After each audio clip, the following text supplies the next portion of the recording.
Started. And my name is Chak Ng, and I've been asked to moderate this session here. A little bit about myself. I don't think there's a bio on me. I'm with Lutheran Immigration and Refugee Services, which is a national resettlement agency that works with the U.S. State Department to resettle refugees from around the world. And my area of specialty is unaccompanied and refugee children. And I work with this population for about 30 years. And I'm really interested in the issue of child protection. My experience has been mostly on the state side, and I've been really interested in learning more about child protection overseas and not in the context of refugee resettlement. So this gave me an opportunity to really get a better understanding of child protection outside of the refugee resettlement context. And we have three experts here this morning to share with us the issue of protection of orphans and vulnerable children. We have Dick Stelway and Wendy Bovard and Wendy McMahon. So the format will be each speaker will have 15 minutes, and then the Q&A will follow. So Dick Stelway will start us off. And you may also read up on their bios in the program so that we won't take up any more time than they already have lost. Dick?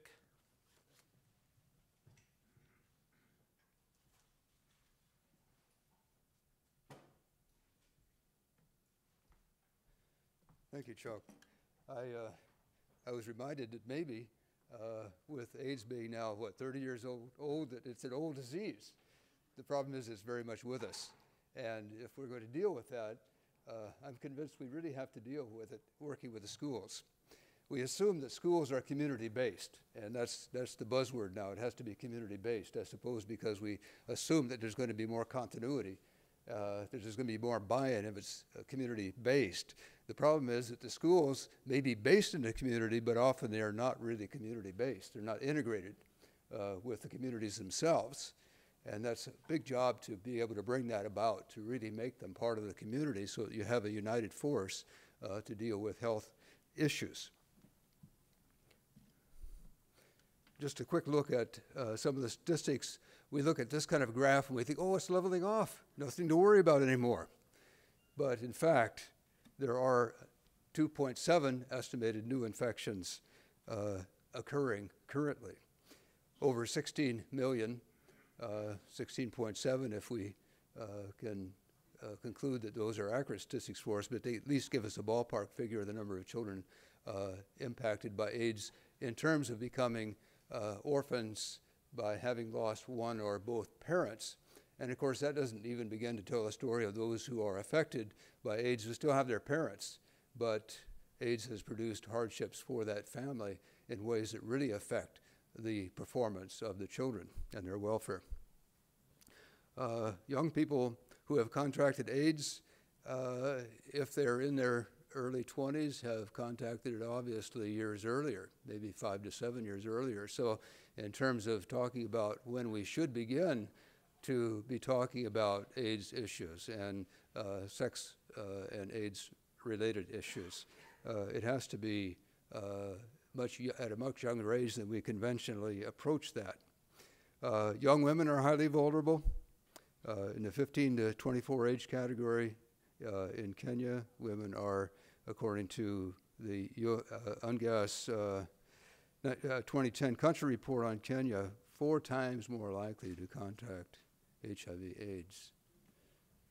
Up to a third of children have been orphaned by AIDS in some areas. I was in one school in Western Kenya and just asked the children through the principal how many had been affected. They're out in the program, and so they're out in the playing field, and so they just gathered together all those who had lost at least one parent, and there were over a third of the children attending that particular school. We didn't ask what the reason was, but they had lost at least one parent.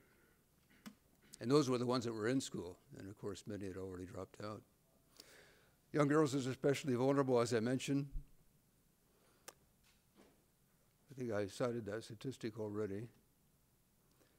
In terms of the call for a concerted response understandably, UNAIDS and UNICEF and other organizations, international organizations particularly, have called for a coordinated response to address the AIDS pandemic and other health issues. In highly affected areas, it's vital that schools and communities pull together to address the pandemic, but in actual fact, many times the schools and the communities are not, and sometimes they're even pulling in opposite directions, which makes it very, very difficult and very, very confusing for the students. We assume that there's a positive correlation between education and knowledge. There isn't a positive correlation unfortunately, between education and practice or behavior.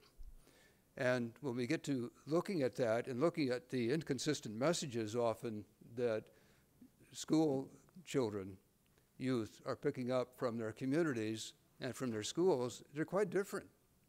And so we can understand there'd be a little bit of confusion there. And when the hormones are determining your behavior and your community is having input, sometimes even reinforcing the hormones, what you learned in school about how to control your sexuality may not be very relevant. Mutually enabling partnerships can occur, but they will require that certain critical issues be addressed and acted upon. Speaking with one voice, valid and consistent information for prevention is extremely important. The consistency factor is one that we really wrestle with. Protecting our future, protecting our children and our youth, and accepting and supporting and caring for people affected and infected by HIV and AIDS are three areas that I'll just quickly touch on. In terms of speaking with one voice, some critical questions need to be addressed. What are the children and young people actually being taught at school? Do we know about the nature of HIV and AIDS and how it is transmitted?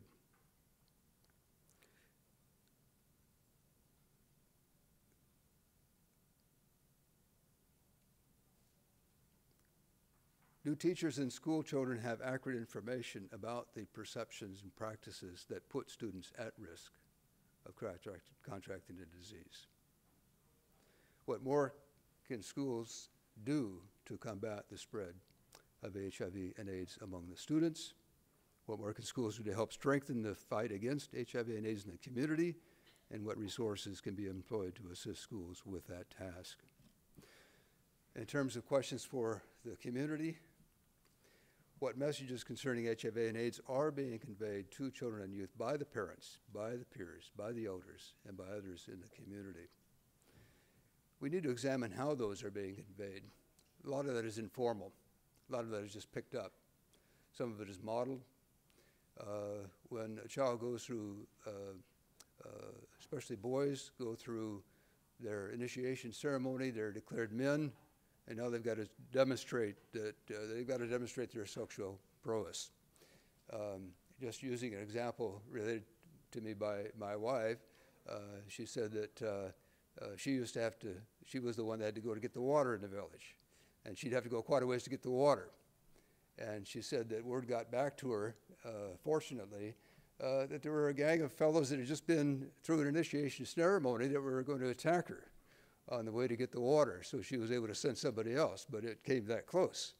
And it really came that close, possibly to getting a sexually transmitted disease. What messages concerning sexuality and appropriate sexual behavior are being conveyed by parents and peers and other members of the community? I mentioned the initiation ceremony. Some villages, some communities have rethought what goes into those initiation rites in the context of HIV and AIDS and have changed the message. We have to also look at how messages regarding sexuality are conveyed to those who have lost their parents. Who else conveys the message? In Africa, in many areas, it's often an auntie. But what if the aunties aren't available? What if the child doesn't have any adults that are in a position to inform him or her about sexual behavior and precautions to take? and they're not in school. Of course, that's another issue too, if they're not in school. Do these messages support what the schools are teaching about the disease and how it is transmitted? Again, there's often a very poor correlation between those. Which of the various messages in the diverse sources, did I put that right, put children and youth at risk of contracting HIV and AIDS, and what are boys learning about what it takes to be a real man? Are they being taught to be protectors or sexual exploiters of women? Preserving our future, protecting our children and youth. School-related violence and sexual abuse in South Africa, a few observations about that I took from Father Michael Kelly's book, Education for an Africa Without AIDS. South African girls continue to be raped, sexually abused, and sexually harassed and assaulted at school by male classmates and by teachers. Something hard to address. It takes a good amount of trust to pull the school and community together to really look at that and to look at those hard realities that really need to be addressed. It's just something that's very quiet. It's often not talked about. It's hard to come up with hard data on that, and yet when you begin to talk with people and you cultivate trust, you begin to hear some very horrendous stories. For many South African girls, violence and abuse are an inevitable part of the school environment. Again, we have assumed that, if you're in school, you're safe, aren't you? And then we begin looking at the reality. We often find that it's quite different than what we have assumed or maybe hoped that it would be. 33% of South African women raped before age 15 were attacked by teachers. Now, I'm not, there's a quotation for it. There's a source that Father Kelly gives for that. Pretty extreme statement. 33% of South African women raped before age 15 were attacked by teachers, and they're 21% by relatives, and a similar number by strangers or acquaintances. Protecting our children and youth, some critical questions. What conditions in the school or community put children and youth at risk of contracting HIV and AIDS? Are students or house girls and boys sexually harassed or abused on the way to school? Schools are often some distance from the community, often some distance from the community and from the school, and things can happen on the way to school. Teachers, fellow students, family members, or workers. Remember visiting one gal that we were sponsoring to keep in school. She was having a very emotional time, wasn't doing well in school, her grades were dropping. We asked to speak with her. Well, her teacher asked if it would be okay if we spoke with her. But she just broke down. She was trembling, broke down and crying, and we began to get little bits and pieces of her story mainly from her principal, who told us that she had lost both parents. She was staying with an uncle. She wanted to stay with her siblings, but the uncle said, "No, I want that one." And the uncle would insist that she come home early from school, and we suspected it was a very bad situation, and we were outsiders. We weren't really able to, in a position to pursue that further. But if you're forming a good school community partnership, you can designate certain people that young people can turn to when they're faced with situations that they know are not good. What does the school and community have to do to remedy the problem? How can they work together?